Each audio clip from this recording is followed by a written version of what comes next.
Muy buenas tardes. Es un gusto saludarles en este espacio de diálogo del Congreso SEAD 2021.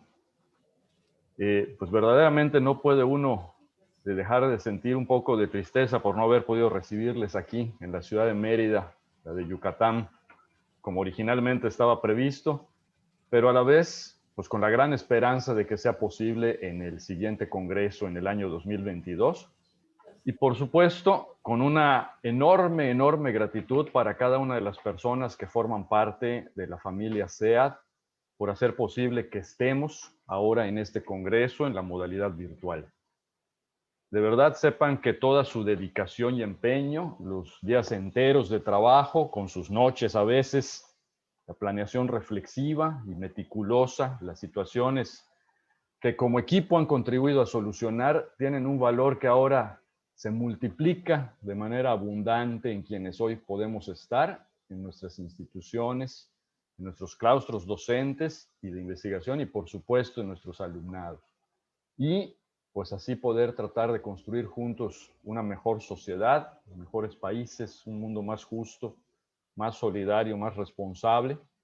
Y el diálogo que nos reúne ahora en esta mesa se denomina educación jurídica y bienestar. Un tema de gran relevancia con varias vertientes e implicaciones. Un tema que tal vez se ha hablado poco y que el SEAD, con el pulso que tiene de lo que se vive en las facultades y escuelas de derecho, así como en el ejercicio profesional, pone sobre la mesa incluso desde bastante antes de la pandemia del COVID-19. Es decir, aborda situaciones que han estado presentes en el contexto de la educación jurídica, que en las condiciones actuales se han visto potenciadas o bien han adquirido dimensiones y perspectivas adicionales. Para conversar de todo ello tenemos un extraordinario panel con una experiencia y una visión crítica del tema. Es un gusto saludar a Betsy Perafam Liévano. Betsy es abogada y licenciada en matemáticas, con maestría y doctorado en educación. Actualmente es profesora asociada de la Facultad de Derecho de la Universidad de los Andes, Andes, donde fue directora del área de educación jurídica. Es cofundadora e integrante de la Red del Lenguaje Claro de Colombia. Como investigadora sociojurídica, su línea de trabajo es la educación ciudadana. Cuenta con una amplia experiencia como capacitadora en temas pedagógicos y es profesora de introducción al derecho, lógica y retórica, hermenéutica jurídica, constitución y democracia, ética profesional, mecanismos alternativos de resolución de conflictos y sociología jurídica. Muchas gracias, Betsy. También nos acompaña Fernando del Mastro Puccio. Fernando es abogado por la Pontificia Universidad Católica del Perú. Cuenta con un máster en estudios teóricos en psicoanálisis por la Pontificia Universidad Católica del Perú y otro en Derecho por la Universidad de Duke, como becario Fulbright.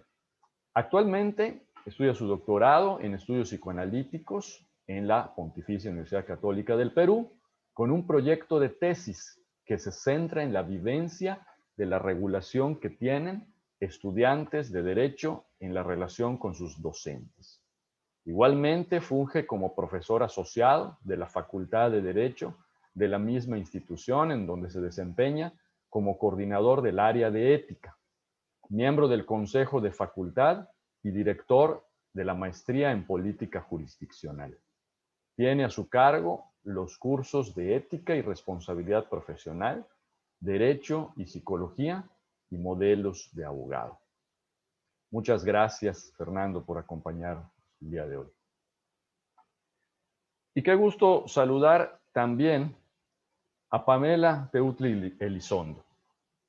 Pamela es licenciada en Derecho por la Facultad Libre de Derecho de Monterrey y maestra en Sociología Jurídica por el Instituto Internacional de Sociología Jurídica de Oñati. Cuenta con más de 6 años de experiencia en temas de derechos humanos, justicia penal y violencia de género. Se ha desempeñado en diversas áreas profesionales como la investigación, docencia y consultoría. Actualmente es consultora senior en Fortis Consultoría, empresa mexicana de políticas públicas especializada en seguridad y justicia. Además es directora del Programa de Igualdad de Género de la Facultad Libre de Derecho de Monterrey desde 2018, donde también fungió como profesora de Derecho, capacitadora externa como profesora de Derecho Internacional de los Derechos Humanos y Sociología Jurídica, y también labora como capacitadora externa para el Instituto Estatal de las Mujeres de Nuevo León en temas de violencia contra mujeres y niñas y acceso a la justicia para instituciones públicas y privadas. Verdaderamente es un gusto. Muchas gracias, Pamela, también por estar aquí, y es un gusto compartir el día de hoy esta mesa con ustedes. Y bueno, creo que tenemos las preguntas que ya previamente están preparadas, independientemente de las que amablemente nuestro público nos hará llegar. Pero empecemos la discusión de este tema con una primera pregunta en el orden en el que cada quien desee contestarla, y que tiene un doble componente en esta única pregunta, que es la consideración de qué factores afectan el bienestar de quienes estudian derecho y también de quienes ejercen la docencia en las escuelas de derecho. En el orden que gusten, por favor, si quieren tomar la palabra.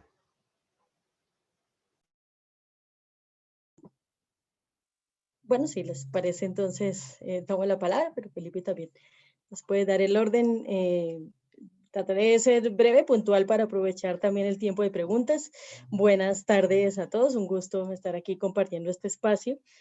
Frente a la pregunta, yo creo que hemos perdido de vista que el sistema educativo está para dos cosas: para cuidar las ganas de vivir de nuestros estudiantes y para aprender a vivir juntos. Estas dos ideas están mencionadas y desarrolladas en el documental argentino La Educación Prohibida, y para mí son como un mantra, ¿no?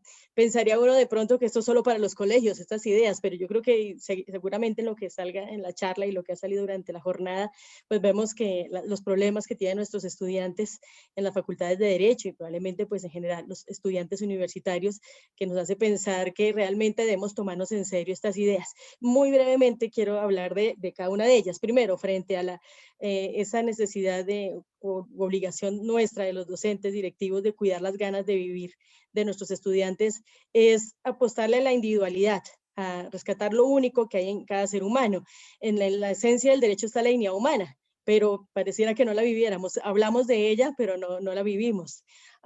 Y en eso yo creo que hay 5 cosas en contra de esa individualidad o ese respetar y promover el ser único. Primero es que los estudiantes se pueden sentir generalmente como un número más, ¿no? Se sienten un código, ¿no? Algunos estudiantes me dicen yo no siento que el profesor me conozca por mi nombre propio, sino por el código, y siempre lo que importa es el código. Y las notas no es ni siquiera yo saqué tanto en Colombia, o por lo menos en la Facultad de Derecho de los Andes, pues las notas son sobre 5. Entonces el estudiante aunque diga saqué 2, realmente está pensando soy un 2. O sea, mi valor es 2 sobre 5. Entonces esa conexión numérica hace que se pierda esa idea también de lo realmente valioso y único del ser humano. Lo segundo, la creatividad, muy poco, si es que casi que nula, aparece en el derecho, en esta formación. Las demandas siempre son así, los ensayos siempre de tipo argumentativo son así, porque las sentencias son así, pero no aparece esa posibilidad de mostrarse uno, de que aparezca el dibujo, por ejemplo, ¿no? Una manera visual, el pensamiento visual no está, está muy poco desarrollado en nuestra profesión. Lo tercero, el cuerpo también parece que desaparece, o sea, está para sostener la cabeza, ¿no? Los estudiantes están sentados mirando al frente al profesor, entre ellos se miran las nucas, la cara es la del profesor, que eso da un mensaje, la imagen da un mensaje, y es que el que merece ser visto y por tanto escuchado es el docente. Entonces, el cuerpo no aparece, no, aunque les exijamos a ellos que sean buenos oradores, que se sepan expresar en público, pocas veces tienen esa oportunidad y van perdiendo también mucha confianza en sí mismos. Lo cuarto es, no hay reflexión, es muy poca la reflexión que se da en las oportunidades de trabajo en clase, y me refiero a que lo que le pedimos a los estudiantes no necesariamente está conectado con sus propias experiencias o experiencias cercanas, ¿no? Casi que es impersonal lo que se pide, una ciencia que es tan cercana al ser humano, no debería ser así. Y lo quinto es lo que digo de la confianza, no promovemos o no apostamos por la confianza de ellos en sí mismos, ¿no? Y una de las materias que doy, como dijo Felipe, como les contó, es lógica y retórica, que tiene un claro objetivo de desarrollar habilidades para ser buen orador, pero el temor a hablar en público los deja bloqueados por más que preparen, porque no creen en ellos, le tienen mucho miedo al que dirán, ¿no? Y frente a lo segundo, el objetivo de aprender a vivir juntos, también tan importante en nuestra profesión, por los derechos colectivos, por ejemplo, pues porque la esencia del derecho en últimas es eso, es regular esa convivencia humana, pues tampoco está, es la colectividad, la idea de la unidad, de ser uno con el otro, desaparece. Y ahí esos 5 puntos y cierro con eso mi intervención. El primero es la rivalidad, ¿no? Entonces, en la Facultad de Derecho es muy presente, y digo de Derecho, ni siquiera de la universidad, compararse con las notas, ¿no? Y angustiarse por sacar una buena nota y es sacar mejor nota que los demás. Lo segundo es el trabajo en grupo, o sea, no hacemos trabajo de grupo, sino en grupo, es decir, si hay un trabajo de 4, pues se reparten cada uno un pedazo, o si hay 4 trabajos en el semestre, se turnan quién lo hace, pero realmente no es con el propósito de ir más allá, en la idea de efectivamente cómo se hace una buena división del trabajo. No ven que sea beneficioso el trabajo de grupo a veces, ¿no? O sea, lo haría mejor solo, ¿por qué me obligan a trabajar en grupo y por qué no me dejan escoger a mis compañeros? Tercero, no se conocen entre ellos, ¿no? Y eso lo veo también en los trabajos, incluso cuando uno dice un trabajo de grupo, es que la distribución, que no digo que esté mal, no es conforme a sus habilidades, ¿no? Porque no saben ellos en qué son buenos sus propios compañeros, ¿no? Se hace de una manera totalmente impersonal. Lo cuarto, no se leen, o sea, entre ellos, ¿no? Ellos le escriben por el profesor es el que los lee, y por tanto tampoco se escriben entre ellos, ¿no? Es un ejercicio donde ellos se tienen que leer entre ellos y escribirse, como mandarse cartas, de alguna manera. Y eso, pues, hace que tampoco se conozcan entre ellos sus propias experiencias de vida. Y lo quinto, no hay una comunicación más allá con el profesor, ¿no? No hay una comunicación externa. Hablamos mucho en el derecho de la población marginada, casi que el derecho está para eso, para ayudar a la población explotada, oprimida. Entonces, pero ellos, cuando han tenido esa oportunidad real de dirigirse a un indígena, a una persona en situación de pobreza, a una persona privada de su libertad, a la población, a las negritudes, en teoría lo hacen cuando hacen un ensayo sobre una problemática que aqueja a esa población, pero no le están hablando a ellos, ¿no? Le están hablando es al profesor, a un experto en el tema, pero no hay ese contacto cercano. Paro ahí mi intervención para, pues, poder ahondar en lo demás, en las otras preguntas que, pues, están muy interrelacionadas. Gracias, Felipe. Muchas gracias a ti, Betsy. Y muy interesante todos estos conceptos que nos comentas y que verdaderamente en esta situación, por un lado, del cuidado de la individualidad y el reconocimiento de cada una de las personas por cuanto son, y por otro lado, también el aprendizaje a trabajar, como decías, de manera colectiva, pero involucrados, no cada quien dividiéndose sus partes y luego sumarlas a ver cómo queda, ¿no? Esto es algo que, pues bueno, en el bienestar de los estudiantes, pues puede ser un factor muy relevante. Fernando, si nos permites también tu comentario y sobre tu visión de esto, cómo se entrelaza también con el papel de los docentes, ¿no? Gracias, gracias Felipe. Bueno, muchas gracias al SEAD por darnos esta ocasión de encontrarnos, aunque sea a la distancia. Bueno, me ha parecido extraordinario lo comentado por Betsy, suscribo cada punto. En fin, he tomado nota lo más rápido que he podido porque de verdad me parece una síntesis muy, muy valiosa, ¿no? Y lo que voy a decir quizá puede también encajar en esos dos rubros que mencionaba, ¿no? Lo que quisiera comenzar diciendo es que del lado de los estudiantes me parece que un factor que afecta negativamente su bienestar es, digamos, podríamos decirle algo así como la banalidad del mal en Hannah Arendt. No exactamente la banalidad del mal, pero la parte de la banalidad, digamos, La banalidad del mal, recordarán, bueno, si es que han podido revisar el texto, tiene que ver con que nuestra acción no está guiada por nuestras reflexiones, por nuestros pensamientos, sino por una serie pues, de frases hechas, ¿no? De verdades, digamos, de molde, y su característica principal es que son muy superficiales, ¿no?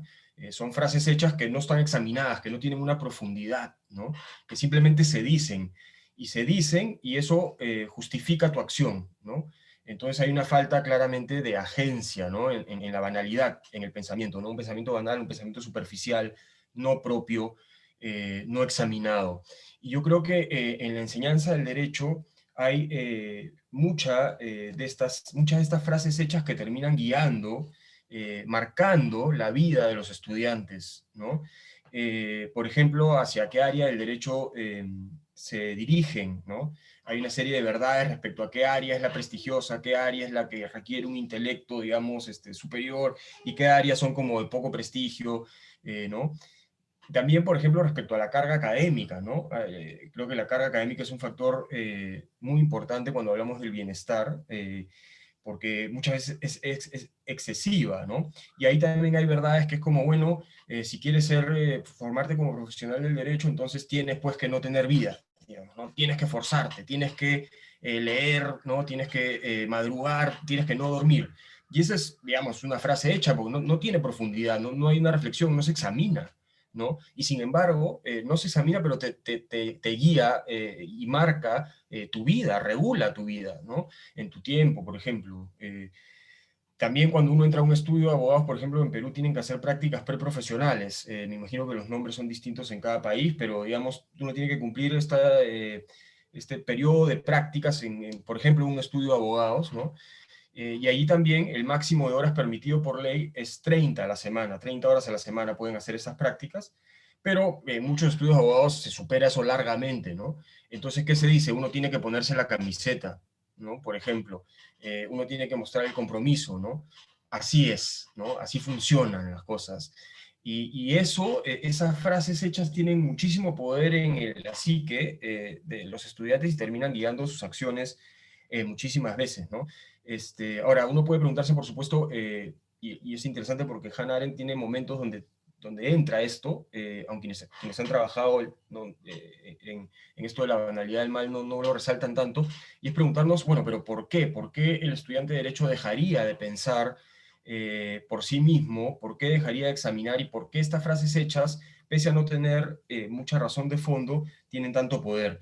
Y ahí podemos postular diversas hipótesis, ¿no? Una, creo, la mencionaba Betsy, ¿no? Digamos, el deseo de ser reconocido, ¿no? La necesidad de ser parte, que es una necesidad muy fuerte en el ser humano, te exige, pues, estas verdades, actuar conforme a estas verdades, porque de lo contrario te enfrentas, te expones a ser el distinto, ¿no? A no ser parte, ¿no? A no ser querido, digamos, si pensamos un poco más del marco psicoanalítico. Entonces, diría eso en términos generales respecto a los estudiantes, ¿no? Por supuesto, esto lo podemos profundizar mucho. También podríamos decir que es una especie, el no pensar, el dejar de pensar por uno mismo es una especie de mecanismo de defensa, ¿no? Porque ¿qué pasa si pienso por mí mismo?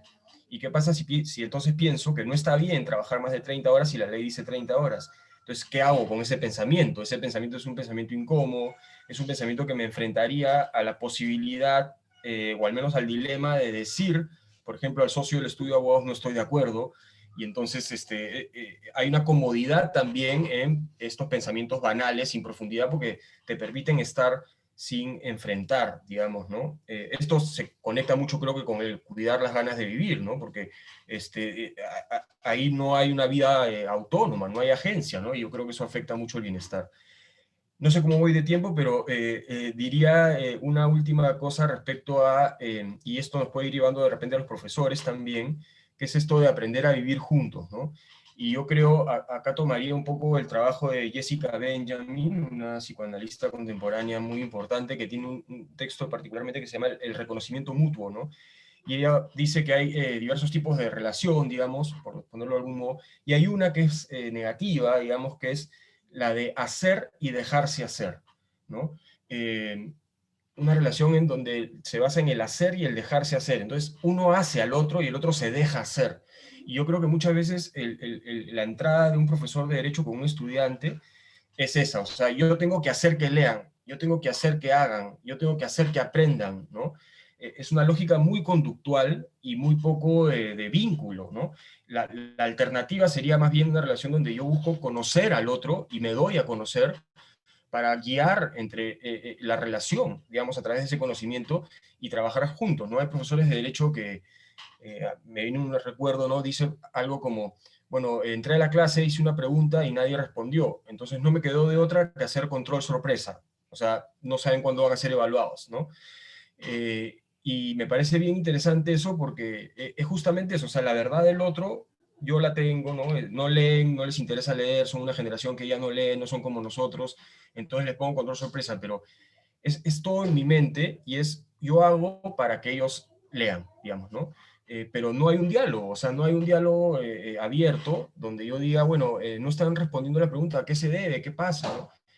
Donde yo siento, y eso creo que afecta mucho el bienestar de los docentes porque es una carga anímica muy fuerte el sentir que uno tiene que hacer que el otro haga sin mediar el diálogo, ¿no? Entonces creo que eso afecta también el bienestar y bueno, podríamos también eventualmente ligar esto a la coyuntura que vivimos, ¿no? Pero bueno, esto sería de mi lado, Felipe, muchas gracias. Muchas gracias, Fernando, y justamente luego lo iremos también enlazando pues, con las estrategias y las propuestas, ¿no? Porque esto que comentas es muy interesante porque pareciera que hay una especie hasta de transmisión por costumbre o de tradición, ¿verdad? En la que se van replicando esquemas, ¿verdad? De cómo uno aprendió o como a uno le tocó tener la vivencia y que pareciera que hay que replicarla después generación tras generación y esto nos puede traer un círculo pues vicioso, ¿no? En el cual nos crea sobre todo el devenir de los tiempos, un malestar también a todos, ¿no? A los que participamos en el proceso de enseñanza-aprendizaje. Pamela, tus reflexiones también sobre esta primera pregunta. Muchas gracias, Felipe, y bueno, gracias al SEAD también por la invitación. Antes de comenzar, quisiera ser muy honesta desde dónde hablo. A comparación de Betsy y Fernando, yo no soy experta en este tema, entonces, pues hablo desde mi posición como abogada, que me he cuestionado mucho cómo ejercemos la profesión, incluso desde que estudiaba el derecho. Hablo desde mi posición como profesora, que he generado cada vez más una preocupación en torno al bienestar de mis alumnas y mis alumnos. Y también hablo desde mi posición como persona que en el día a día me he cuestionado cómo ejercemos las relaciones diarias. Entonces, nada más como para hacer ese pequeño disclaimer inicial. Y bueno, creo que para analizar qué factores afectan el bienestar de las y los estudiantes de Derecho, primero es importante analizar qué representa la universidad para el alumnado, porque parece que es un limbo muy extraño. Por una parte es un punto de llegada donde ya defines, ¿no? Entre comillas, a qué te vas a dedicar el resto de tu vida. Entonces ya es este paso que das inicialmente para ser una persona adulta, pero también es un punto de partida, ¿no? Donde todavía tienes esta libertad de no ser tan persona adulta, y en ese sentido es un espacio de definición, y esto creo que Betsy ya lo mencionaba muy bien, y es un espacio de definición en diferentes aspectos, no solo en un aspecto profesional. Y creo que lo hemos guiado mucho a un espacio de definición meramente desde lo profesional. Y también Fernando lo mencionaba, la típica pregunta que te hacen todos iniciando el semestre, desde el primer semestre hasta el último, cada vez que tienes un profesor o una profesora nueva, ¿por qué estudiaste Derecho? ¿No? ¿Y a qué te quieres dedicar? Como si esas dos preguntas te definieran por completo como persona. Entonces, bueno, entender todos estos aspectos que involucra lo que representa la universidad. Al final también la universidad representa el segundo hogar de las y los estudiantes, ¿no? Es donde pasan la mayor horas, donde van a crear sus amistades a largo plazo, donde empiezan a formarse como profesionistas, etcétera. Y a partir de ahí es que es importante reconocer las afectaciones que se pudieran generar en este segundo hogar. Este segundo hogar al final se debería de traducir en un espacio seguro. Y esto es lo que muchas veces no sucede. Ahora, ¿cómo crear un espacio seguro? Si quieren, espero a la siguiente intervención, pero no solo están estas problemáticas de lo que representa la universidad, sino en específico lo que representa la licenciatura en Derecho, que también Betsy y Fernando ya hablan mucho de esto. Para iniciar, es un ambiente y es una profesión sumamente competitiva. Iba a decir que genera mucho una competencia no sana, pero realmente me cuestiono si puede haber una competencia que realmente sea sana. Entonces, es un ambiente sumamente competitivo que desde el día 1 te enseñan a tener las mejores calificaciones, quién estudió más horas, quién le responde mejor al profesor, quién se gana una pasantía en X o Y lugar. Y esto te lo van poniendo en este chip, ¿no? Desde que estás en el primer día de clases hasta que te gradúas y lo sigues replicando en tu vida profesional.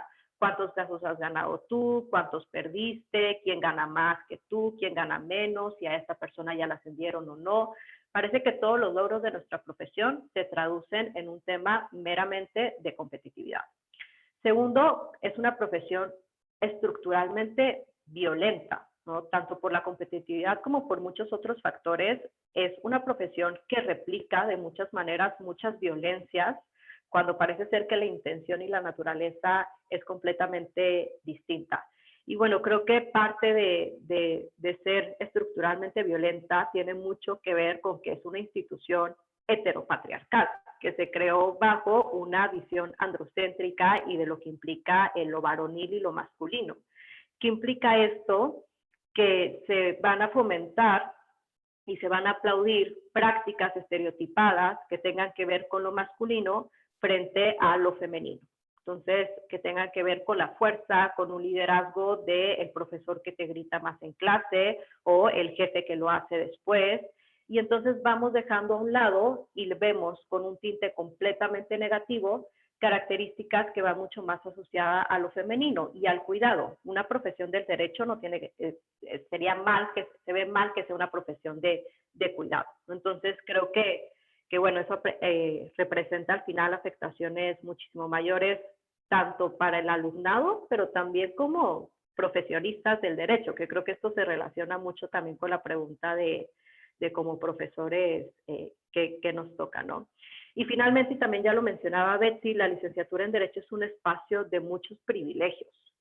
Y esto también, pues, representa no solo que no tengan esta cercanía con la realidad, sino que se sientan tan ajenas y tan ajenos a lo que pasa allá afuera. Y bueno, también cuando quieren tener estos acercamientos, lo veo mucho con la curiosidad que tienen mis alumnas y alumnos de a veces querer tener estos acercamientos, lo hacen desde esta situación de privilegio donde hasta se siente como incómodo, ¿no? Se siente incómodo que vayan a visitar un centro penitenciario o que hagan un acercamiento con comunidades no privilegiadas. Entonces, no creo que todo esto al final lo traduciría mucho en el tema de regresar a ver a la universidad como un espacio de definición, un espacio donde te vas creando y te vas formando y que esta formación tiene que ir mucho más allá de esta etiqueta de ser abogada o abogado. Y bueno, aquí terminaría mi primera intervención, Felipe. Muchas gracias. Muchas gracias, Pamela. Y la verdad es que tocas temas muy, muy interesantes. Esta concepción de verdaderamente la escuela como un segundo hogar, ¿verdad? En el cual pues debe quien está compartiendo este espacio con otras personas sentirse seguro, lo que tú decías, en espacios seguros. Y creo que va a ser también muy importante regresar a este punto ahora que vamos a abordar también lo que tiene que ver con las estrategias, ¿no? Entonces, le pediría a Betsy, y si nos puede comentar, en cuanto a estos puntos, ¿qué hacer? O sea, desde la educación jurídica en el que se involucran todas estas situaciones de tensión que nos llevan pues a un dilema de cómo manejar ese estrés, a cómo también poder desarrollar habilidades de inteligencia emocional, pues que no necesariamente las tenemos en la malla curricular, ¿verdad? Y ni quizás como estrategias institucionales o con lo que se le ha llamado el mindfulness, esta atención plena en el que podamos también desarrollarnos con mayor libertad y seguridad y verdaderamente disfrutar el proceso. Gracias, Felipe. Sí, en la pregunta, pues nos hablabas también por las estrategias para manejar el estrés, ¿no? Y yo creo que también, y lo primero, 4 cosas breves frente a eso. La primera tiene que ver bastante con lo que dijo Fernando frente a la carga académica, y es que realmente los estudiantes tienen, por ejemplo, en Derecho es como bastantes lecturas, bastantes trabajos para hacer, por una creencia de que no aprende Derecho leyendo muchísimo. Y de hecho está bastante documentado en investigaciones en educación que eso no es cierto, ¿no? La retención de la lectura es, si acaso, 10% de lo que uno lee se queda, y a cada uno le queda algo distinto, así que las comprobaciones de lectura tampoco es que nos ayuden a saber si nuestros estudiantes realmente leyeron o no, sino a cada uno le quedó algo, es probable que todos hayan leído, pero les quedaron cosas distintas, entonces no, es bajarle esa carga de lecturas a la cantidad de trabajos, de hojas, a veces que depende de la cantidad de hojas, la nota que va a sacar, a veces pasa eso en la profesión también, pero usted lo contraté y me entregó 3 páginas porque hay un imaginario también de que el trabajo se muestra es en cantidad de hojas, ¿no? Entonces también cambiar esa idea y yo creo que eso también tener una carga, digamos, hemos bajado en la Facultad de Derecho también, sugerir a los profesores no más de 60 páginas a la semana por materia, algo que sea manejable y digerible, ¿sí? O sea, que lo puedan rumiar realmente y aprovechar. Lo segundo es frente a la confianza para hablar con el profesor, ¿no? Frente a ese estrés. Tenemos la figura de las consejerías, cada profesor tiene un grupo de estudiantes, o sea, aconsejados. Eso no quita que el estudiante pues se pueda acercar a su propio profesor de una materia para hablar con él, pero a veces los problemas son de otro tipo, no necesariamente de la materia, sino problemas familiares, personales, con los compañeros, y quieren esa cercanía con un profesor de la carrera de Derecho, entonces se acercan a él.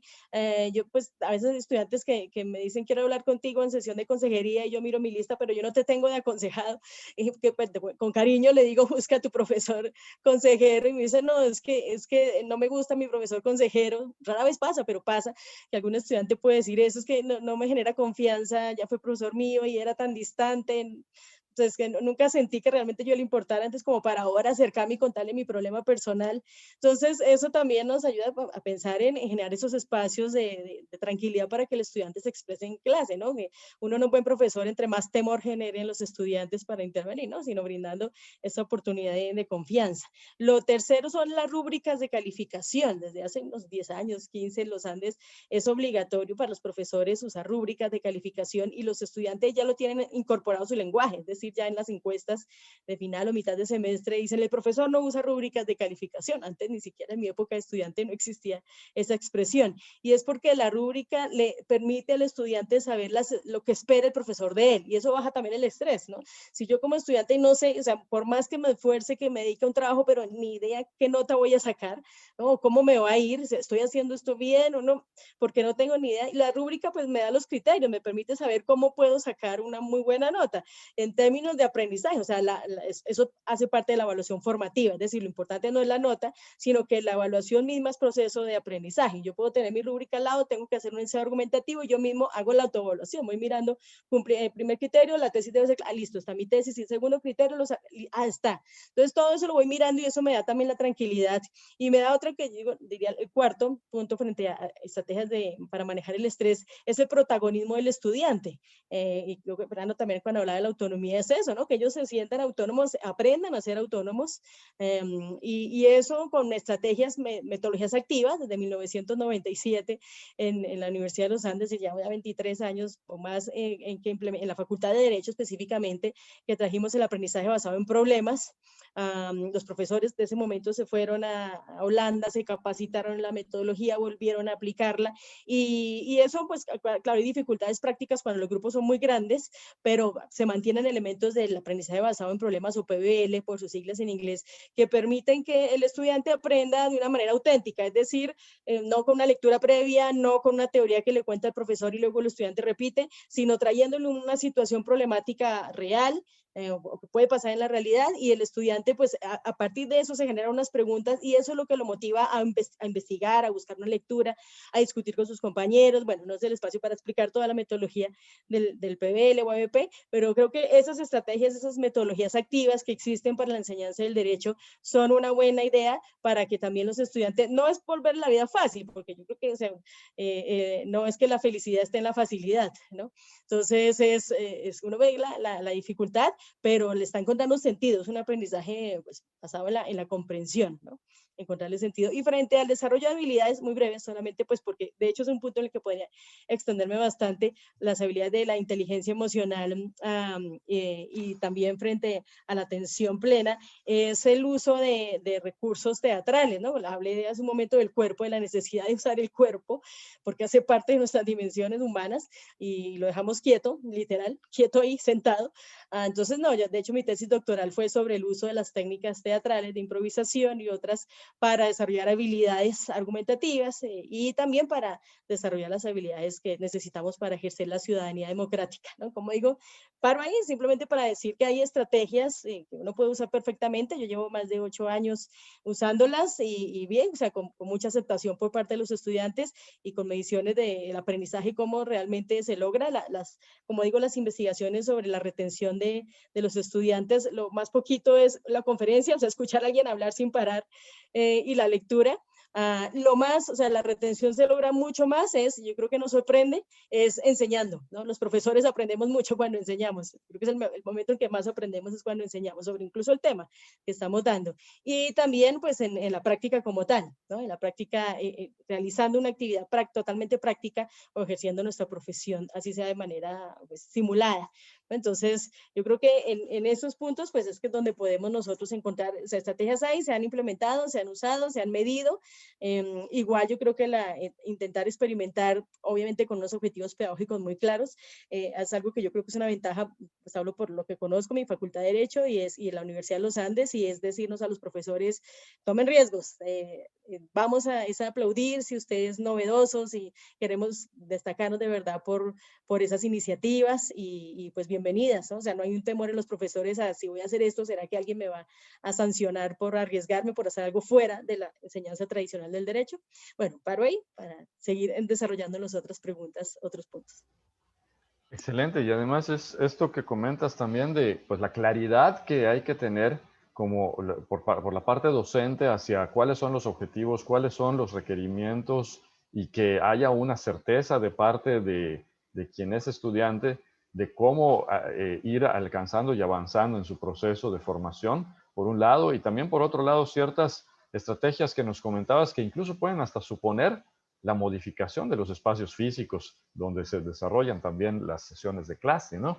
Y me gustaría regresar aquí con Pamela, porque dejamos aquí pendiente en la respuesta anterior, el comentario anterior que tú hacías, y esta connotación, como decías, heteropatriarcal del derecho y de las situaciones que se dan en los tipos de competencia que hay. ¿Cómo impacta esto igual en las docentes, ¿verdad? Y también en las estudiantes de Derecho? ¿Y qué estrategias también propones tú en ese sentido? Claro, muchas gracias, Felipe. Y sí, justo este punto, qué bueno que lo mencionas, porque es importante señalar cómo no solo tiene un impacto en las alumnas, sino también en las docentes. Y decía hace un momento, ¿no?, la importancia de crear estos espacios seguros que al final pues se traducen mucho en espacios libres de violencia. Y crear estos espacios libres de violencia necesariamente se tiene que ver desde un enfoque diferenciado. Y un factor bien importante de analizar este enfoque diferenciado pues es el factor de género. Al final las universidades, los espacios universitarios no son ajenos a la sociedad en la que se desenvuelven. Sí, en los diferentes contextos de América Latina vivimos en una sociedad donde las mujeres todavía somos sistemática y estructuralmente discriminadas. Eso de cierta manera se replica también en los espacios universitarios. Hoy en día creo que uno de los compromisos más grandes que tienen las universidades en torno a crear estos espacios seguros es la atención a casos de acoso y hostigamiento en el espacio universitario, tanto para alumnas como para docentes. ¿Cómo podrías esperar estos espacios seguros si están estos casos y la dinámica es silenciarlos, no decir nada al respecto, o muchas veces las cargas que se toman es en torno a la alumna? La cambio de salón, la alejo del profesor, le pregunto si realmente el profesor lo hizo ese comentario con una mala intención, favorezco la libertad de cátedra como un espacio para poder ser machista y misógino, porque la realidad es que muchas veces así sucede, ¿no? Entonces, bueno, parte de estos espacios libres de violencia, pues implica desde lo institucional la creación de protocolos, de lineamientos para atender este tipo de situaciones, que sepan que va a ser un espacio de cero tolerancia ante cualquier tipo de violencia. Y bueno, aquí estamos hablando en específico de casos de alumnas y profesoras, pero en general para todo el personal, alumnos, alumnas que estén en la universidad, este mensaje debería de ser transversal. Y sobre todo también algo mucho que decía Betsy ahorita, nosotras y nosotros como profesores, asumir cómo nosotros mismas podemos ser ese espacio seguro para las y los alumnos, ¿no? Que sepan que pueden tener la confianza de hablar de estos temas y que va más allá muchas veces de nuevo del espacio profesional. Por ejemplo, algo que comenzamos a hacer a través del programa de género, que honestamente cuando comenzó no sabía que iba a tener este impacto, fue crear espacios de diálogo que iban más allá del tema del derecho, sobre todo temas pues enfocados a feminismos. Entonces lo que hicimos fue replicar un poco los círculos de autoconciencia feminista que hacían en la segunda ola. Entonces prácticamente un espacio donde nos juntábamos una vez al mes en un aula cuando podía ser todavía físico, con algunos snacks, ¿no? Y platicábamos a partir de una lectura, un paper de corto, empezábamos a generar un diálogo sobre una temática en específico y de ahí empezábamos a hablar a partir de nuestras experiencias. Y la verdad es que ese espacio de transformación que era destinado a 1 hora y media, a veces nos quedábamos hasta 3 horas, hasta que nos corrían de la facultad, porque las alumnas empezaban a hablar y empezaban a reconocer casos donde ellas habían sido violentadas y decían, es que yo no había encontrado un espacio para hablar de esto. Lo hablaba con mis compañeras y me decían que exageraba. Lo hablaba con mi mamá o mi papá y me decían, entonces, ¿por qué saliste o por qué tomaste esta decisión? ¿No? Después fuimos migrando y creamos espacios de estos círculos de autoconciencia feminista solo para alumnas y círculos de masculinidades también para los alumnos, porque es importante que ellos también encuentren espacios seguros para hablar de estos temas, ¿no? Que se cuestionen en un espacio donde no los van a criticar porque, oye, qué poco hombre eres, o que no van a juzgarle por si ha tenido o no novia, o a quién fue a ligarse en la última salida. Entonces también espacios donde ellas se puedan empezar a cuestionar estas masculinidades violentas que ejercen y que en vez de seguirlas fomentando y aumentando en el espacio de la universidad y sobre todo en la licenciatura en Derecho, lo que queremos es comenzar pues a deconstruirlas y que vean que pueden ser abogados y pueden ser hombres más allá de estas prácticas violentas. Entonces, bueno, en relación específico al tema de género que abordabas, eso es un poco lo que quisiera aportar. Qué importante lo que comentas y también, como dices, bueno, ciertos protocolos, diseño de procedimientos y también la capacitación y la reflexión, ¿verdad? Entre estudiantes, alumnas, alumnos y también docentes, ¿no? Igual de las y los docentes sobre esos temas que de alguna manera pueden generar o generan en realidad pues un estrés real entre el alumnado y en el desempeño en el aula, incluso como decías, hasta al punto quizás hasta de inhibir la participación, por ejemplo, en una clase por las consecuencias que eso pueda tener o de la expresión de alguna opinión, etcétera. Muchas gracias, Pamela. Y Fernando, también tú has tenido pues trabajo con esta vinculación entre la parte psicológica y el derecho. Y pues bueno, ¿qué estrategias tú has visto que también funcionan en estos aspectos? Gracias, gracias Felipe. A ver, yo diría que estos temas pues, de bienestar son siento que a veces se pueden tocar de un modo un tanto superficial, digamos, con estrategias, no diría superficial en realidad, pero diría uno puede adoptar un camino de, no sé, hacer talleres para lidiar con el estrés ¿no? En fin, desde meditación. Y por supuesto eso ayuda. En la Facultad de Derecho de la Universidad Católica en Perú creamos una oficina de ética y bienestar, ¿no? Y se hacen esos talleres, talleres ayudan, pero yo sí siento que entrar más profundamente quizá al tema de bienestar tocas necesariamente asuntos estructurales, ¿no? Necesariamente. Y al tocar esos asuntos estructurales, me temo que la principal estrategia puede tener que ver con el tomar conciencia, ¿no?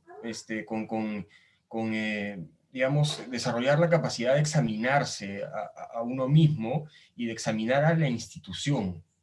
Es decir, tomar como objeto de estudio al sujeto, digamos, ¿no? De algún modo, y a la institución, al etos institucional. Esto, por supuesto, se vincula con todo lo que hemos estado conversando, ¿no? Y los temas de discriminación, de violencia de género, son un clarísimo ejemplo, ¿no? Entonces, ahora, ahí me temo, y quizás eso es un aporte desde el psicoanálisis, que esta idea de examinarse es muy complicada, ¿no? Es difícil, no es algo para nada sencillo, ¿no? Y se puede ver en algo absolutamente concreto, o sea, digamos, el tema de la carga académica. La facultad puede decir, bueno, no sé cómo se ha ido en los Andes, pero digamos, desde nuestra experiencia uno puede decir, ¿no? Que mínimo 60 páginas, y el profesor, digamos, que es profesor de Derecho además, o profesora de Derecho, la norma propia, la norma de la institución no la cumple, ¿no? Y además eso es un mensaje, obviamente, a nivel de currículo oculto para los alumnos. Entonces es muy difícil, ¿no? ¿Y por qué esto y genera mucha resistencia? Y yo creo que si nos preguntamos por qué, es porque esto está muy ligado a la identidad de las personas, del profesor, por ejemplo, ¿no? Yo soy exitoso me hice exitoso a través de este camino, ¿no? Entonces, examinar esa verdad es examinarse a sí mismo y poner en juego incluso su propia sensación de valía, ¿no? O sea, a mí me trataron así, ¿no? Y es bien defensivo el asunto. Muchas veces se le dice a los profesores, pero son demasiadas lecturas. Un estudiante, por ejemplo, ¿no? Va donde un profesor y le dice, profesor, pero ¿por qué tantas páginas? No podemos leerlas bien.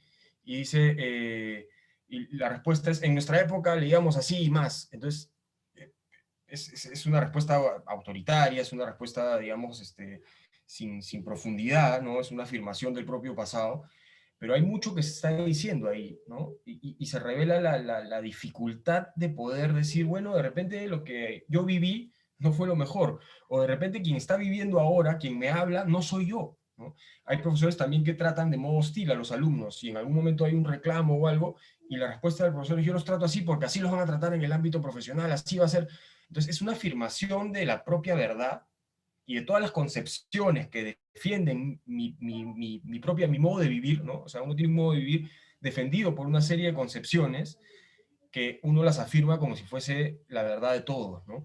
Entonces, es muy difícil de verdad entrar a examinar esto. Las facultades de Derecho también como instituciones tienen una mirada a sí mismas bastante engrandecida, ¿no? Es una institución, digamos, siempre son instituciones, digamos, magníficas, ¿no? Bueno, no sé si magníficas, pero con una autoimagen muchas veces idealizada, ¿no? Y quienes son profesores, profesoras también. Entonces, la imagen termina siendo algo que se defiende muchísimo. Eso se ve, por ejemplo, en todos los reclamos de las colectivas de estudiantes, de profesoras, de egresadas, que ponen, digamos, en el registro de la conciencia, digamos, que hacen visible todos estos problemas de género que por tanto tiempo han existido, eh, tocan la imagen, pues, ¿no? Y entonces, ni bien se toca la imagen, surgen también las defensas, ¿no? Entonces, me temo que entrar a los temas de bienestar no es nada fácil, ¿no? Y diseñar estrategias, creo que una estrategia necesaria, transversal a cualquier otra estrategia debería ser ver cómo bajamos las resistencias, ¿no? Eh, y cómo podemos entrar en un diálogo donde la defensa no salga de inmediato. ¿Y cómo hacer eso? Bueno, es muy difícil, ¿no? Generar ese tipo de diálogo, sobre todo en una facultad de Derecho, porque como han dicho, en la facultad de Derecho cualquier diálogo se transforma en un juicio en 2 minutos, ¿no? Entonces, de inmediato nos ponemos en situación de demandante y demandado, ¿no? Entonces, alguien tiene que ganar esta verdad, ¿no? No es que yo tenga una vivencia que que tiene algo valioso, pero que puedo también poner en cuestión frente a un otro que tiene otra vivencia, sino que es quien gana, ¿no? Entonces el tema de las lecturas es una batalla, digamos, donde tiene que haber un ganador, ¿no? Entonces eso es muy difícil. Quizá la idea del etos socrático pueda ser una idea que nos ayude. Digamos que Sócrates está en la enseñanza del derecho con esto del método socrático, pero que muchas veces traiciona, creo, el verdadero sentido del asunto. Entonces por ahí el etos socrático, ¿no? El diálogo socrático puede ser una forma de entrar a esto. Y también de repente también, bueno, la experiencia que ha contado Pamela me parece fantástica, ¿no? Nosotros en la Oficina de Ética y Bienestar lo que hacíamos era hacer diálogos donde, por ejemplo, ¿no? Un diálogo sobre la autoestima en la enseñanza del derecho, ¿no? Y había ponentes estudiantes y ponentes docentes. Pero la consigna era, cuéntame cómo fue tu experiencia, ¿no? ¿Cómo era el tema de la autoestima cuando tú eras estudiante a los profesores, ¿no? Entonces, hablar desde la experiencia, desde la vivencia, también puede hacer que la discusión no sea pues una discusión respecto a quién tiene una verdad en abstracto, sino a reconocer la diversidad, ¿no? Pero bueno, me parece sí que entrar a estos temas de bienestar toca lo estructural, y que tocar lo estructural genera resistencias, y que una estrategia muy importante tiene que ser cómo hacemos para poder dialogar de modo tal que las resistencias se bajen y podamos escuchar al otro sin sentir que la verdad del otro es una amenaza a mi verdad, ¿no? Y que mi propia verdad puede estar en juego, ¿no? Quizá hay un texto muy interesante, es el último curso que dictó Michel Foucault en Francia, ¿no? El coraje de la verdad, ¿no? Donde creo que ahí pueden haber algunas luces también. Eso diría Felipe de mi lado, gracias. Gracias, Fernando, y también trascendente que se involucre toda la estructura alrededor del proceso de enseñanza y aprendizaje del derecho, y que todos estemos convencidos de que tiene que haber ese diálogo, ese intercambio, y poder vencer también las resistencias tan, de alguna manera, añejas, ¿no? que se comentaban. Y también quisiera yo también recordar a quienes nos escuchan, a quienes nos ven, nuestro público, que también en el chat pueden hacer las preguntas que ustedes deseen para nuestras y nuestro panelista, para que las vayamos recogiendo y las vayamos hacia el final del panel también intercambiando las ideas que ustedes quieran discutir. Betsy, en este punto también se conecta con algo delicado, ¿verdad? Que tiene que ver con las condiciones laborales de los docentes y cómo afecta esto al bienestar en la propio proceso de enseñanza-aprendizaje del derecho. Y no solamente estamos hablando, que por supuesto tenemos una realidad también en latinoamericana que mucho se ha discutido en estos foros y en estos congresos, pues desde el primero, según recuerdo, ¿no? Cómo habemos muchas personas que, y se mencionaba también ayer, no tanto docentes o profesores y profesoras de derechos, sino abogadas, abogados, jueces que dan clase, ¿no? Entonces, ¿cómo también se vincula esto en la realidad y en el impacto, en el bienestar en las escuelas de derecho?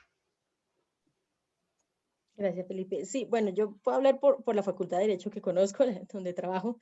Ahí sí, yo en lo que soy experta es en mi propia vida. Creo que todos lo somos en eso, y creo que soy privilegiada, ¿no? De la universidad en la que estoy. Claro que hay que aclarar que la Universidad de los Andes pues es la más costosa del país.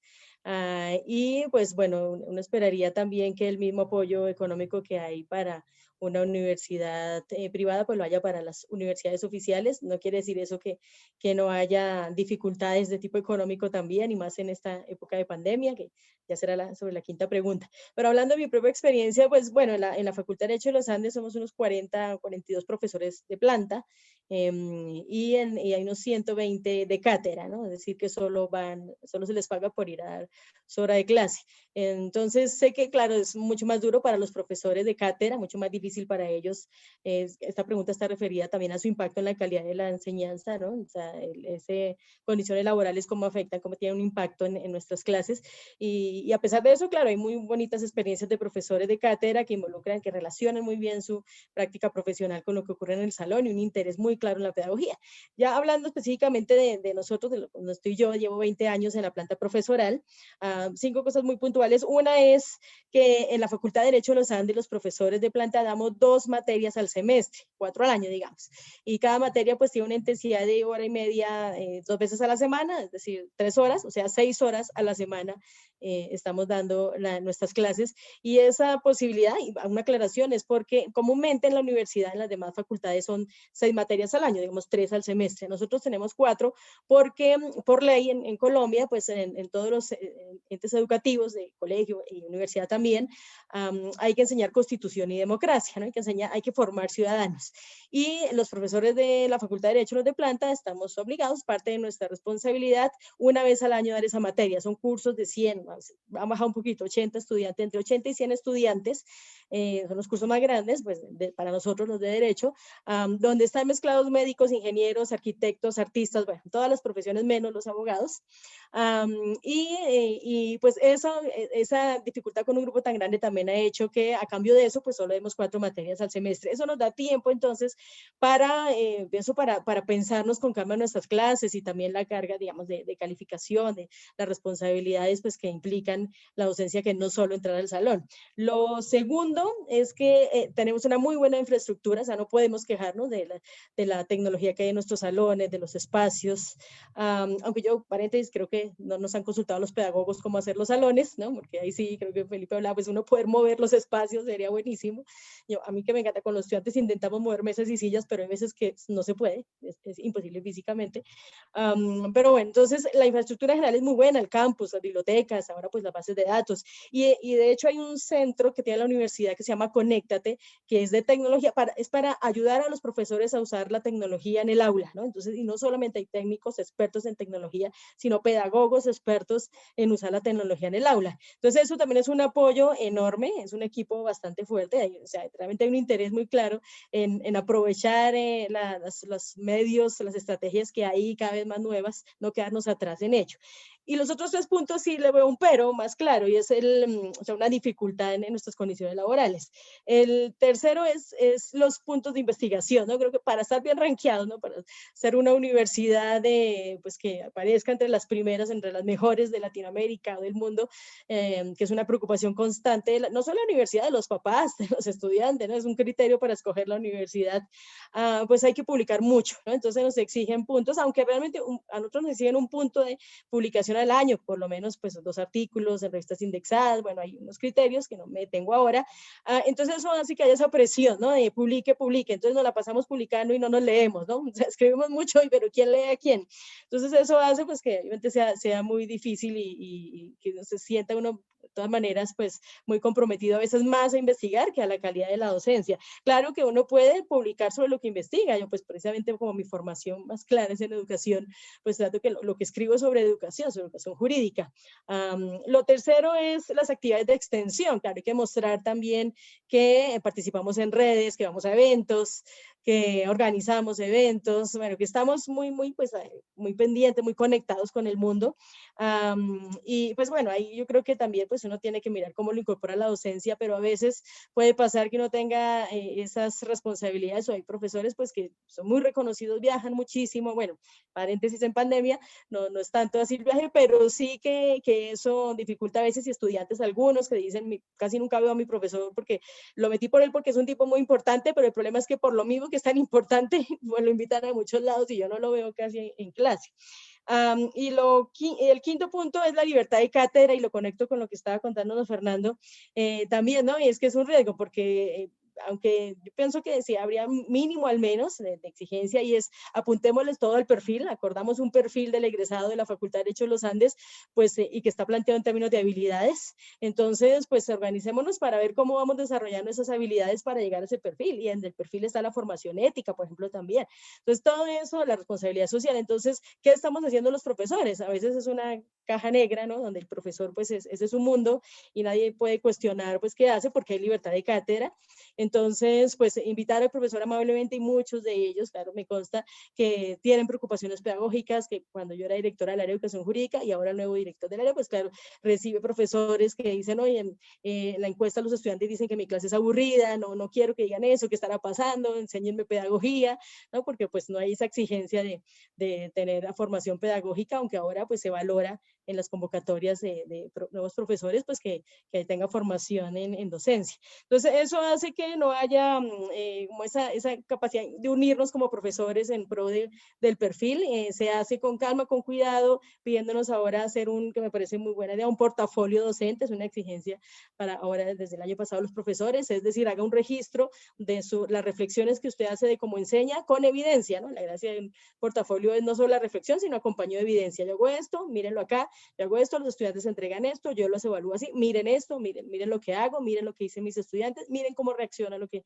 dicen mis estudiantes en las encuestas. Entonces yo creo que de todas maneras hay una preocupación constante ante las condiciones laborales. Si no son las adecuadas, pues miremos cómo hacemos para bajar el nivel de estrés, para que haya calidad en la enseñanza, para que realmente tengamos el tiempo y la tranquilidad de dar la clase como mejor queramos, y con el apoyo pedagógico que necesitemos para ser buenos docentes y no quedarnos en cómo nos enseñaron. Yo enseño también así. Entonces, como digo, no creo que sea el común de las facultades de Derecho. No quiero hablar por los profesores de cátedra de mi propia facultad, porque tendrán su historia, su manera de ver la situación. Lo hablo desde mi experiencia como profesora de planta, 20 años en la planta profesoral de la universidad, o sea, profesora de tiempo completo. Gracias, Felipe. Paro ahí para, ojalá, en la cuarta quiero hablar más. Gracias, Betsy. Muchas gracias. Sí, y también conectar esto, Fernando, Pamela, también en cuanto a la parte del ejercicio profesional, ¿no? Pamela nos decía al inicio de su presentación, pues que ha trabajado también en esa parte. Esta generación del estrés en el ejercicio laboral, y lo conecto también con una pregunta que igualmente nos están haciendo de tips para lidiar con el estrés en el ejercicio del derecho, en cualquiera de los ámbitos en los que alguien haya decidido ejercer ya la profesión después de haber egresado de las aulas de la universidad, y que aún también se empiezan a vivir, ¿verdad? Quienes compaginan al mismo tiempo el estudio y el trabajo desde que están en el estudio de la profesión. Si nos pudieran compartir su reflexión sobre estos dos puntos, ¿no? Sobre los problemas emocionales que se enfrentan al ejercer el derecho, y algunos tips que pudieran ustedes brevemente compartirnos. Pamela. Gracias, Felipe. Bueno, creo que un punto bien importante aquí a analizar, y como bien mencionabas, Felipe, la pandemia solo fue un detonador de problemas que ya venían desde antes, es la importancia de comenzar a hablar de la salud mental, ¿no? Que también parece ser un estigma en la profesión del derecho, pero en muchísimas otras. Y bueno, ustedes mejor que nadie saben los índices de casos de depresión que hay en la profesión jurídica. Entonces, algo con lo que busco ser muy clara con mis alumnas y mis alumnos es: el burnout no es un signo de debilidad.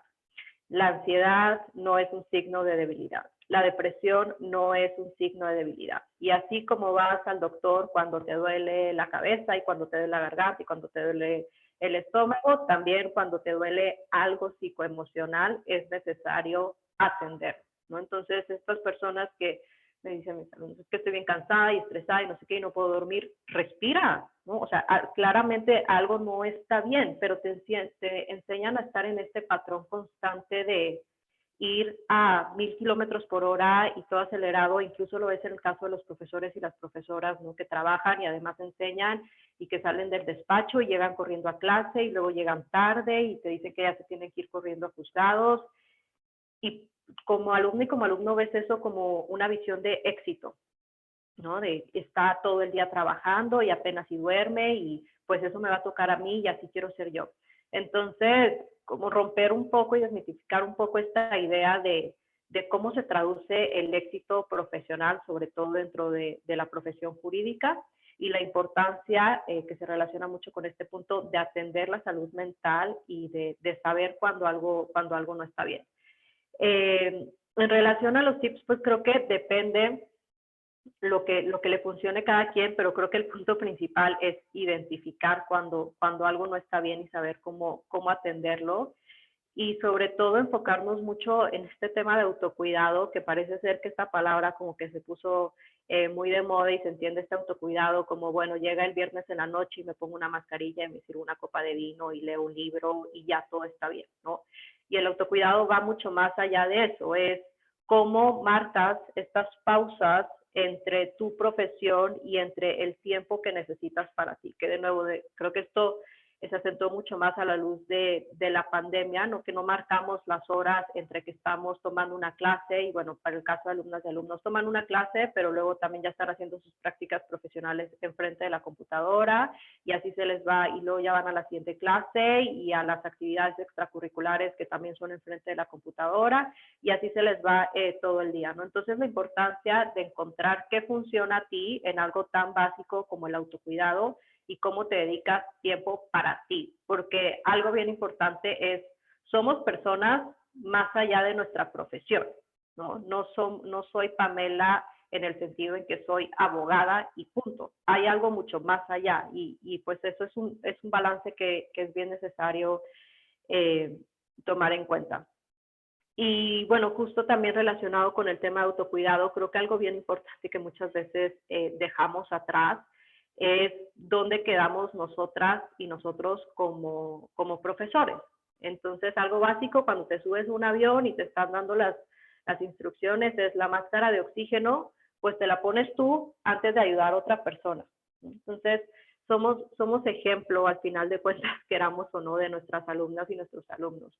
Y en ese sentido también es bien importante pues de practicar esto que decimos y que buscamos fomentar. Entonces, el contexto de pandemia y el contexto de enseñar en general es agotador para todas y para todos. Entonces, regresar desde lo más básico y ponernos nosotros como profesoras y profesores la mascarilla de oxígeno primero, hacer este ejercicio de introspección que hablaba Fernando hace un momento, ¿qué necesito yo para estar mejor?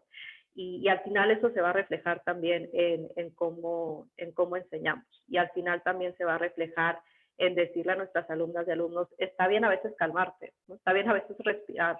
Fue cuando cada vez estamos en aulas de clase que se siente cuando están en exámenes parciales. O sea, entras al salón de clase y se siente una tensión y un estrés y están por todos lados y cuando toca el examen y estudiando, llegaba al salón y era, a ver, cierren todo, vamos a tomarnos 5 minutos para respirar. A veces se nos olvida lo más básico que es respirar, ¿no? Entonces, bueno, un poco ideas al aire, pero rescatando creo que serían esos 3 puntos, ¿no? La importancia de voltear a ver la salud mental, la importancia de fomentar el autocuidado y no solo de fomentar el autocuidado en nuestras alumnas y alumnos, sino también en nosotros como docentes. Gracias, Pamela, y qué bonita alegoría esta de primero hay que ponerme la mascarilla para después poder ayudar al otro, ¿no? Y Fernando, este equilibrio que también comentaba Pamela, en cuanto a que a veces se va el todo por el todo en lo que es la profesión, ya lo comentabas también hace un rato, y olvidamos un poco que la profesión es sí una elección importante de la vida, pero una entre varias, ¿no?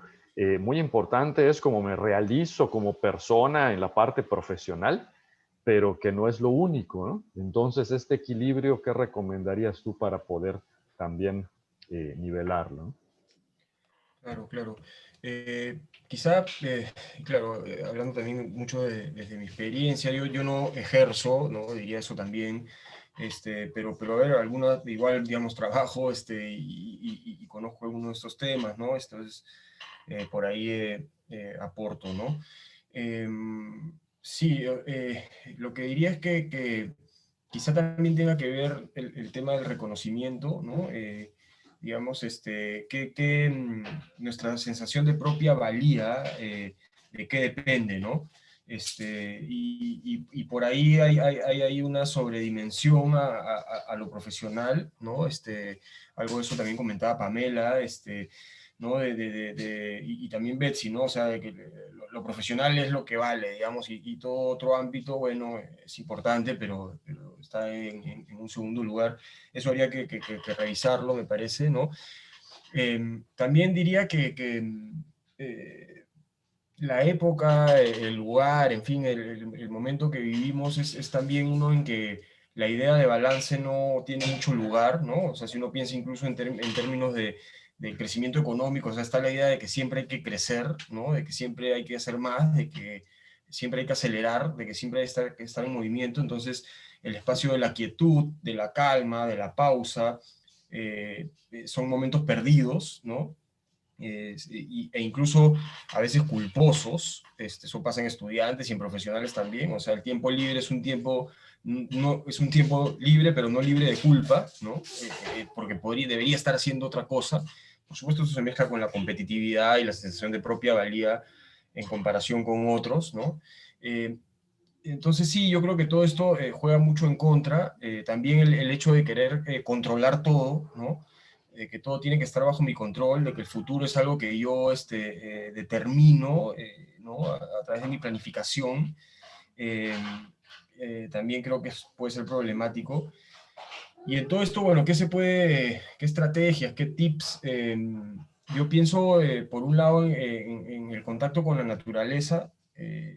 Muchas investigaciones vinculadas al bienestar muestran que el contacto con la naturaleza es algo que ayuda muchísimo. Y yo creo que ayuda también justamente porque, claro, toda esta concepción del ser humano como un ser que controla y la naturaleza como un objeto del que no somos parte, ¿no? También tiene que ver justamente con esto de que nos salimos un poco de esto, por ejemplo, de quietud, y ¿no? Hay un tiempo de quietud, un tiempo de aceleración, en fin. El contacto con la naturaleza creo que nos regula de algún modo, y hay mucha investigación alrededor de eso, ¿no? Lamentablemente ahora con esto de la pandemia, pues eso está restringido, ¿no? De otro lado, los vínculos, cuidar los vínculos, ¿no? Me parece muy importante. La calidad de nuestros vínculos es absolutamente central en el bienestar. Entonces, si los vínculos son vínculos de tensión, vínculos donde no encontramos la comprensión de un otro, con quien podamos hablar, con quien podamos sentirnos reconocidos y conocidos, ¿no? Eso también es problemático, y en el ámbito profesional, pues eso es justamente por estas dinámicas también patriarcales, ¿no? Hay vínculos, pues, tremendos, ¿no? Que bien haríamos en revisar. Las investigaciones sobre bienestar en profesión jurídica también muestran que el debilitamiento en los vínculos es una de las problemáticas, ¿no? En el ejercicio profesional, que puede tener que ver también con el ethos de nuestra profesión, ¿no? De entrar en una relación donde hay demandantes y demandados, donde cualquier discusión es a través de los hechos, ¿no? Entonces, una discusión con tu pareja, digamos, y rápidamente el asunto se siente en clave de juicio, ¿no? Pero no pasó esto, pero sí pasó esto, y en vez de explorar la verdad de lo anímico, que es una verdad que el mundo jurídico muchas veces no niega. Bueno, y quizá también el tema de los medios orientales, que me parece que también pueden tener mucho potencial, o sea, digamos, la meditación del budismo zen, a través del arte, también el haiku japonés, en fin, o sea, hay creo toda una sabiduría oriental vinculada al bienestar que nos permite también balancearnos a nosotros un poco esta sensación de tener que tener control, ¿no? De estar, de determinar todo lo que ocurre, en fin, ¿no? Entonces, bueno, así un poco desordenado, esas son las cosas que me vienen a la mente. Muchas gracias, Fernando. Y nos quedan 18 minutos vamos a aprovecharlos también para responder. Estamos un poco abrumados con muchas preguntas de quienes nos ven. Y le plantearía yo la pregunta, y quien quiera recogerla y brevemente responderla, pues con toda libertad. Hay una pregunta que nos hace Moramay Guerra y dice: ¿cómo transformamos las representaciones y creencias presentes en el ethos institucional, que ahora se comentaba también, para que sean más sensibles a las necesidades de bienestar tanto del estudiantado como del colectivo docente. ¿Alguien que quisiera comentar brevemente sobre esta pregunta? Muy breve, diría que el tema del diálogo me parece importante, o sea, que haya diálogo entre estudiantes y docentes acerca de diversos aspectos, de que se puedan compartir las experiencias, ¿no? Me parece que eso puede ser bastante transformador porque muchas veces los docentes se preguntan por sus estudiantes, pero responden desde su propia visión, o sea, hay poca reflexión conjunta, creo, ¿no? Poco diálogo acerca del quehacer de la vida institucional. Entonces yo creo que tienen que haber espacios donde se hable de la vida institucional, espacios seguros, ¿no? Por supuesto. Y bueno, eso creo que podría ayudar, ¿no? El diálogo entre estudiantes y docentes, ¿no? Generar esos espacios donde puedan dialogar en igualdad de condiciones, por supuesto, ¿no? No como en una clase donde uno pregunta y el otro responde, ¿no? Y quizá solamente en la Facultad de Derecho de la Católica creamos un curso en primer semestre que se llama Modelos de Ejercicio Profesional, donde la lógica de entrar es entrar a ver, a pensar en cómo es la profesión, a pensar en cómo es la carrera, y los estudiantes tienen una relación mucho más cercana con los docentes que están en ese curso. Entonces, incluso en la malla curricular se puede lograr un espacio donde se hable de eso, y donde los alumnos sientan que pueden tener un interlocutor en un docente, ¿no? Excelente, muchas gracias. Betsy, sí, perdón. Vale, gracias. Sí, aportar un poco también a responder esa pregunta y conectarlo un poco con la cuarta pregunta que teníamos en el listado frente a los problemas emocionales de quienes ejercen el derecho, que comienzan desde que estudian derecho, ¿no? Yo pienso que uno de esos puntos, eso también, y podíamos trabajarlo institucionalmente, es cambiar imaginarios culturales. Aquí creo algo muy importante, entre muchas cosas que decía Pamela, era esas prácticas normalizadas, ¿no? O que ya se aceptadas, como el machismo, pero también me refiero específicamente a nuestra formación jurídica, es cómo hablamos los abogados, cómo peleamos los abogados y cómo somos de exitosos los abogados. Entonces, frente a lo primero, ¿cómo hablamos? Un abogado habla enredado, o sea, confunde, no usa un lenguaje claro, sencillo, es fácil comprensión para quien se debe comunicarse, ¿no? Empezando por sus clientes, incluso entre los mismos abogados es difícil la comprensión, o el juez a veces no entiende ni las propias demandas, o los abogados las sentencias, por la manera como están mal redactadas. No es elegancia juris, no es un estilo propio, realmente es mala redacción, ¿no? Sin ir, obviamente, contra el lenguaje técnico, sino cosas básicas de la escritura. Entonces, como si nos caracterizaba una manera de hablar y de escribir, no me refiero tanto a la hablada como escrita. La segunda, como peleamos, y retomo algo de Fernando, también es la idea de hecho, hay estudiantes que le dicen, o me cuentan, a mí me dijeron que estudiara Derecho porque yo era bueno peleando, ¿no? Entonces, usted es bueno peleando, entonces estudia Derecho, aunque no le interesaba nunca esa carrera. Y es que yo sí pienso que cuando uno inicia una discusión ya con la idea de que tiene que ganar, ya empezó mal. O sea, uno nunca empieza una discusión con la idea de que tiene que ganar. La idea de una discusión es, como retomo lo que dice Fernando, es esa conversación, no tengo la verdad absoluta, yo creo esto por ahora, pues hablemos, si me convences, fue una ganancia impresionante, cambió una creencia, ¿no? Y si convencí al otro, bueno, enriquecí lo que tenía, pero en ambos casos hay ganancia, ¿no? Y entonces esa idea del gana-pierde con la que nos forman los abogados, ¿no? Gané el caso, o gané el debate, o gané esta discusión, pues es algo que está en el imaginario cultural, ¿no? Los abogados estamos para pelear. Y lo tercero, frente al éxito, ya se ha conversado aquí un poco eso, ¿no? Y es cómo se sabe si un abogado es exitoso, ¿no? Entonces, ¿cuánto dinero tiene? Pero resulta que el éxito, o sea, uno mismo es el que se pone las metas. Entonces, ¿cómo es que alguien externo a uno le dice que es exitoso, ¿no? Entonces, es algo muy extraño por esa idea también del abogado, que es rarísimo. Y brevemente, en los otros puntos que tenía frente a esa cuarta pregunta, y es, yo tengo estudiando una facultativa cada 2 años que se llama Mis conflictos con el derecho, con estudiantes de 9º y 10º semestre, y ahí encuentro estudiantes que ya 9º y 10º resulta que ellos confiesan que eso no era lo que querían estudiar, ellos querían ser periodistas, artistas, no otra cosa, o que sí querían estudiar derecho, pero terminando la carrera se dieron cuenta que el derecho no era lo que ellos creían. Ellos querían hacer justicia, ellos creían que con el derecho iban a mejorar la sociedad, transformarla, ayudar a las personas marginadas, pero se dieron cuenta que no. Sin embargo, pues trabajamos no con quedarnos con que se gradúen pensando que fue terrible haber estudiado derecho, sino buscar las soluciones a eso, ¿no? A cómo incorporar el periodismo, la literatura, o el otro que quería la fotografía, el otro que querían hacer en su formación. Hablo de la creatividad de los abogados, y que el derecho sea lo que sí creían en primer semestre, que a lo largo de la carrera parece que se fue desapareciendo, ¿no? Se fue muriendo esa idea bonita que tenían de lo que significaba ser abogado. Y por último, la carga, sí, o sea, también... yo creo que nosotros mismos los profesores, y pues porque no he ejercido la profesión más allá de ser profesora, o sea, la ejerzo, pero siendo docente, pero cuando veo también egresados, y me acuerdo una anécdota, una profesora de Derecho me contaba que una amiga le dijo, estoy muy estresada, tengo muchas cosas que hacer, ¿qué hago? Y mi amiga, la profesora le dijo, pues dejar de hacer tantas cosas, ¿no? Nosotros mismos nos llenamos de actividades, entonces también esto es responsabilidad nuestra. Si nos cambiamos esa idea del éxito, esa idea de qué nos hace buenos abogados, pues seguramente nos va a ayudar muchísimo a también calmarnos, y que cuando estemos hablando con nuestros estudiantes, la valoración de ellos y de nosotros hacia ellos y de ellos hacia nosotros no sea cuántas cosas hace, cómo habla de enredado que nadie le entiende, se nota que es muy inteligente porque no le entiendo, ¿no? A veces termina siendo esa la idea. Entonces, que esos imaginarios culturales hay que transformarlos, y yo creo que eso, yo creo que vamos bien, o sea, estamos haciendo cosas, y pues algo bueno de la pandemia, pues yo creo que está ayudando, como decía Pamela también, a esa reflexión, pues que de hace mucho, alguno la da, lo que pasa es que ahora se está dando de manera más visible esas reflexiones. Gracias, Felipe.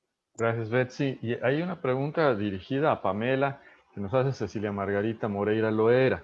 Y nos pregunta que si además de los círculos de autoconciencia han implementado otras actividades inspiradas en el feminismo para temas de bienestar. Gracias, Felipe. Bueno, lo que hacemos a través del programa de igualdad de género es dar un espacio muy libre para que las alumnas vayan creando y formando lo que deseen, ¿no? Entonces, parte de esto son los círculos de autoconciencia feminista, los círculos de masculinidades para los hombres, y algo que las alumnas quisieron comenzar a implementar el semestre pasado era empezar a enseñar estos temas. Entonces, dimos unas capacitaciones internas sobre temas básicos de feminismo, y luego ya los empezaron a replicar en otros espacios, en otras universidades o incluso en preparatorias. Y bueno, eso ha sido un crecimiento muy grande para ellas, porque les permite verse ellas también como agentes de cambio, ¿no? Que no impacta de manera tal vez directa, pareciera ser más bien que no impacta de manera directa en el bienestar, pero sí lo es. Otra cosa bien importante que tenemos bien claro dentro del programa de género es practicar mucho el ser redes de apoyo y la sororidad. Entonces, parecen como dos cosas bien básicas, pero que las alumnas sepan que se tienen a ellas mismas para hablar de estos y de muchos otros temas, que va a ser desde un espacio de completo respeto. Creo que también ha fomentado mucho estos turnos. Y bueno, a mis alumnas, algo que siempre les digo, y ya estoy segura que están cansadas de escucharlo, pero es aprendan a escoger sus batallas, que va muy relacionado también con este componente de bienestar, sobre todo cuando ejercemos o cuando practicamos luchas sociales, como lo llega a ser el feminismo, llega a ser también espacios de mucho crecimiento y de mucha sororidad entre nosotras, pero también pueden llegar a ser muy desgastantes emocionalmente y físicamente, ¿no? Entonces, el que también sepan escoger sus batallas y cuándo sí se van a animar a abrir ese diálogo con el compañero de clase que no entiende por qué rayaron la pared, y cuándo van a decir, ¿sabes qué? Mejor lo dejo pasar. Entonces, bueno, esas son algunas de las estrategias que hemos hecho desde el programa de igualdad de género. Y de nuevo, algo que quiero resaltar es todo esto fomentando y tratando de darles la voz a las alumnas y de qué quieren hacernos. Entonces, este programa es suyo, ustedes díganme qué hacemos y lo vamos haciendo. Y creo que eso también es un componente fundamental que ha hecho que crezca mucho este programa. Muchísimas gracias. Y aquí también hay una pregunta que lanzaría yo para Fernando, sin perjuicio de que quien quiera también abundar en ella. Nos preguntan a Lucía Moreno Morales, ¿qué aspectos psicológicos creen relevantes para el bienestar integral en todas y todas las participantes que integran las comunidades universitarias actualmente? Bueno, aspectos psicológicos vinculados al bienestar. Creo que en alguna medida lo hemos tratado, ¿no? Y yo creo que tiene que ver con la autorreflexión, ¿no? la capacidad de mirarse uno mismo, me parece que es una capacidad que hay que saber desarrollar, ¿no? Y se desarrolla, creo, a través de vínculos donde uno puede hacer eso con un otro de modo seguro, ¿no? Donde uno puede hablar de uno mismo, ¿no? Hablarse a uno, de a uno mismo, digamos, ¿no? Y hablarle al otro también, comunicar la propia verdad, ¿no? Se hablaba de la importancia de la salud mental y muchas veces hay mucho prejuicio ahí, ¿no? Hay mucho prejuicio, sobre todo en la carrera de Derecho, digamos, el admitir, digamos, que uno tiene algún malestar, ¿no? Podría ser problemático porque va en contra justamente de la imagen, ¿no? De profesional que perfecto, digamos, que no tiene problemas, ¿no? Entonces yo creo que esa capacidad, que por supuesto es una capacidad que tiene mucho de psicológica, digamos, ¿no? De observarse, de mirarse, es crucial, ¿no? Y de ahí, bueno, hay temas como la autoestima, que creo que son cruciales de fortalecer, y ahí pues esto está vinculado también a todo el tema de las notas, qué reconocen las calificaciones y qué no reconocen las calificaciones, ¿no? Y el tema también de, bueno, de los vínculos, ¿no? De las habilidades, digamos, de generar buenos vínculos. Por ahí me parece que esos son algunos de los factores psicológicos más relevantes, ¿no? Ahora, también hay todo un tema que es, digamos, el lugar de la vida fuera de la facultad, en la facultad, ¿no? O sea, el poder manejar esos dos espacios es muy difícil y muchas veces los problemas anímicos fuera de la facultad repercuten tremendamente en la experiencia académica, y esa ligadura entre cómo un ámbito afecta en el otro, no necesariamente uno es consciente de eso, ¿no? Y muchas veces los profesores y la misma facultad también no tienen eso en el registro, y es de vital importancia, ¿no? Y bueno, quizá para finalizar también todo el tema del cuerpo, digamos, lo físico, ¿no? Que muchas veces también está como poco... se ve como poco relevante, es crucial, ¿no? La actividad física, la meditación, todos esos aspectos son indesligables al bienestar psicológico, y creo que también vale tener eso presente, ¿no? Gracias, Fernando. Y bueno, vamos para ir, antes de cerrar, nos quedan 5 minutitos, y una pregunta para la mesa. Si en un minuto quiere cada quien mencionar algo, ¿cómo contagiar y convencer a nuestras y nuestros colegas docentes que no ven las bondades del bienestar para la educación jurídica? Porque habiendo personas que logramos ver esta importancia, pero hay resistencia fuerte en nuestros padres. ¿Cómo hacerlo? Quien quisiera tomarla en 1 o 2 minutos de respuesta nada más para Bueno, poder cerrar. mi minuto, y yo creo que en esto es una respuesta muy institucional, es decir, en términos de hay que crear políticas oficiales de la universidad. Yo creo, por ejemplo, en los Andes tenemos la política de flexibilidad en esta época de pandemia, y lo conecto con la última pregunta que teníamos sobre acciones implementadas para hacer frente a los problemas de bienestar en la comunidad académica en época de pandemia, y es eso, es que el profesor tenga un párrafo dentro de su programa del curso, en su sílabus, donde diga que cualquier estudiante, si usted tiene un problema de personal, familiar, médico, de cualquier tipo, acérquese o lo comunico con la decana de estudiantes o el departamento de psicología, es decir, que los profesores conozcamos las instancias que hay en nuestra universidad de apoyo a los psicológicos y otros aspectos en la universidad, y nos tomemos muy en serio. Es decir, yo sí creo que uno debe tener esas políticas. Lo segundo es que en esta época de pandemia no tuvimos la exigencia del punto de investigación, así que no está la excusa, es que tengo que publicar. Entonces, 2020, 2021, profesores tranquilos, dedíquense a los estudiantes, cuídenlos y olvídense, o sea, no se angustien por el punto de publicación, aunque siempre hemos insistido con eso, no, tranquilos. Lo tercero es, se ha valorado mucho más la publicación académica y no la publicación de divulgación, digamos, las publicaciones de tipo de investigación, es que esa clasificación es muy rara, ¿no? Producto de investigación, producto de divulgación. El actual rector dice, démosle valor a la divulgación, eso tiene menos puntuación históricamente que los productos de investigación, pero el actual rector dice, no, vamos a darle el mismo un punto muy cercano a los productos de divulgación, es decir, que están dirigidos al público en general, no solamente a la comunidad médica académica experta en un tema, y también a la intervención, a que estemos haciendo cosas para el bienestar de la sociedad, más allá de lo que ocurre en el salón de clase. Y lo último es que, y yo termino con eso, y creo que estoy por el lado de Fernando, que son muy importantes los talleres que se hacen de bienestar, actividades muy puntuales extracurriculares en los sales en algunas épocas del semestre, al final, cuando son los momentos, digamos, más duros de exámenes, se ponen sillas masajeadoras, ¿no? En diferentes pasillos para que pues, uno se relaje, o incluso contratan personas para hacer los masajes.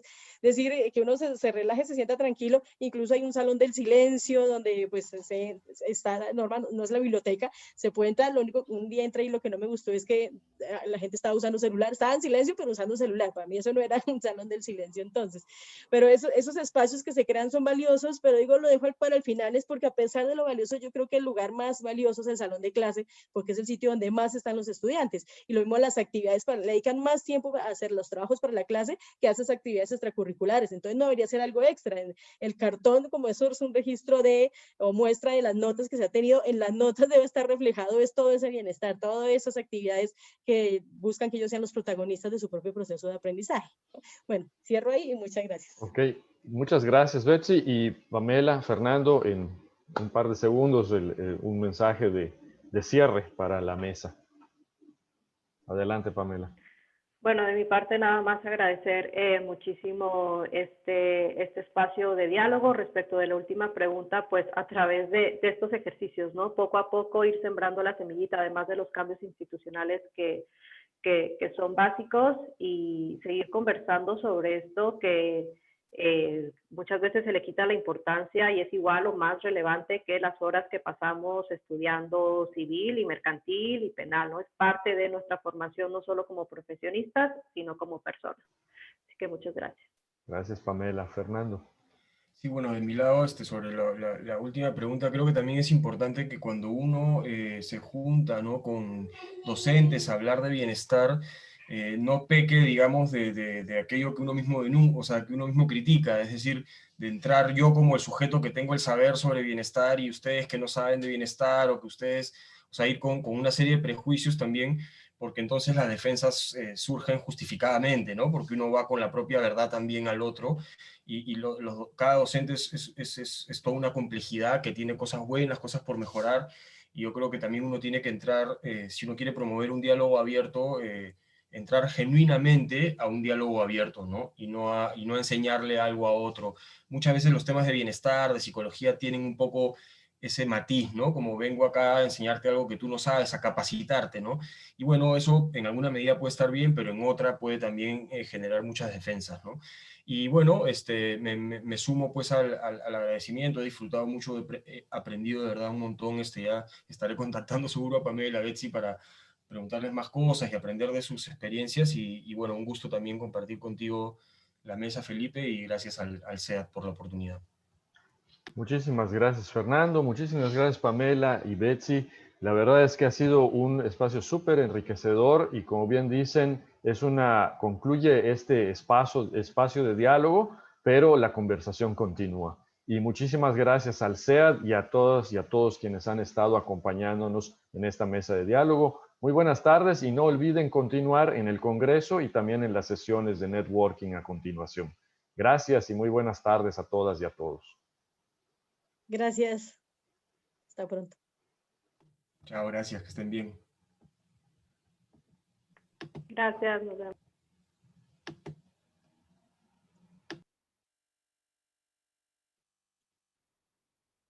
Ya estamos fuera de grabación. Listo, muchas gracias, Felipe. Muy, muy bonito el espacio. Yo también quedo en contacto. Gracias, Betsy. Ya tenemos los correos y ahí nos escribimos y estamos en comunicación. Exacto. Padrísimo. Bueno, ojalá nos podamos ver el próximo año. Aquí en Mérida. Sí, ojalá. Bueno, muchas gracias. Chao, Felipe. Chao, Elías.